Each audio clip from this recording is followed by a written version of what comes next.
if you had one policy to choose, one big idea to choose to support the sustainability transition, what would it be?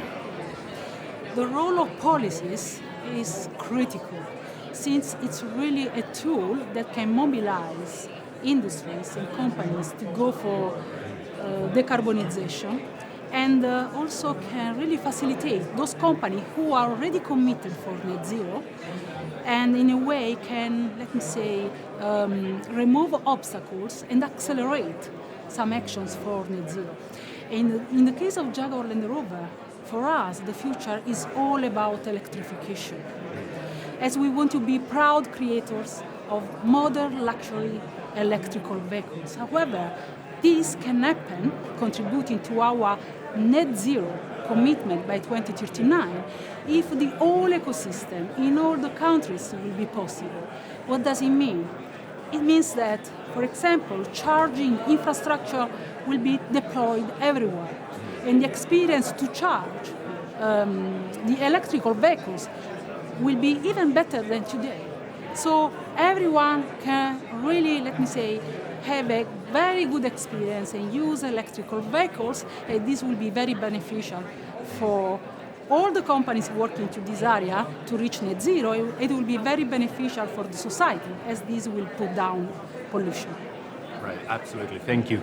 And so you touched on that, but so several studies have shown that electric vehicles have the potential to be very much a turning point or a game changer in many ways. So what do you see the role of electric vehicles and passenger vehicles to be in that broader sustainability transition and energy transition? Absolutely. The electrical vehicles are the future to make the mobility, the passenger mobility, fully sustainable. And at Jaguar Land Rover, we are committed to be net zero by 2039, and electrical vehicles will really make us into this journey successful. We are working hardly to make sure that our product portfolio, all our vehicles, will have electric full force within this decade. And also we are investing per year 3 billion pounds into this direction. What we expect as a forecast is that our sales will be composed by 60% of electrical vehicles by 2030. And this will really, let me say, will be aligned to the tipping points of the breakthrough report, really highlighting that from electrical vehicle, this is really the right percentage, the right point to be aligned to the 1.5 degree scenario. And so it obviously, the broader business transition and global sustainability transition goes beyond just the technology, but it requires broader transformation of businesses, including skills and the labor force. So how do you see, what can businesses and business leadership do in terms of pushing this transformation and this transition, including making sure that there is enough reskilling and that there's enough opportunities for the labor? Absolutely. Making all the decarbonization journey a success, it means that everyone should really change into the mindset. It's a mindset shift. It's an upskilling need that all the companies and all the other entities need to go into that. It's the role of the board, it's the role of all leaders to make this happen.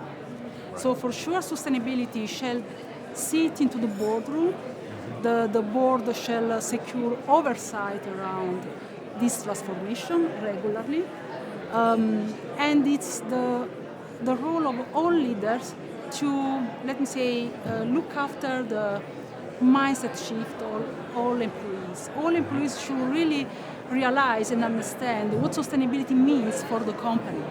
Right. What's in it for each business function? What's in it for each of them in their daily job life?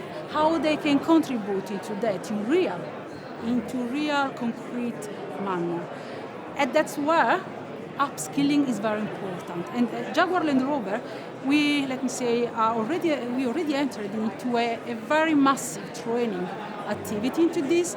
1 year ago, we started a mandatory training for all employees. After 1 year, already more than 13,000 employees attended this training, addressing what sustainability means at Jaguar Land Rover, what sustainability means for engineering, for sales, for manufacturing vehicles, etc., and what's in it for them. And then we are managing bespoke kind of training initiative, in particular to understand and clarify to everyone where the decision making is changing.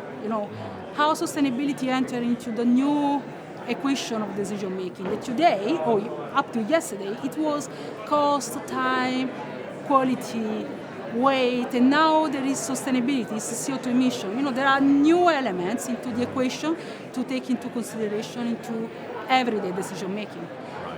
And this shall be internalized, operationalized, and scaled. So everyone needs to be part of this, need to understand how this change their daily job and be part and contribute. Absolutely. And so as you said, everybody needs to be a part, and we discussed the role of policy, the role of businesses, and obviously we have the COP 28 coming up later in the year.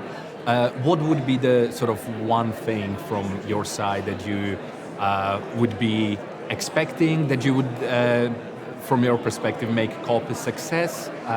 What are your expectations? What would you like to see? That's a very important momentum, right? As a company, we already committed our science-based targets, which are approved and aligned to the 1.5 degree scenario. I would like to see all countries in the world and all companies in the world to go into the same direction, to commit for science-based target, and then to move into action. My strong expectation is that, in particular, energy sources will, be offered renewable to all the industries, as in particular for the transportation. For us, is critical to really decarbonize the full industries. As a company, we work to make sure that electrical vehicles will be available. Yeah. However, it will be very important that energy coming from renewable can charge our electrical vehicles, and also that our manufacturing sites can be renewable.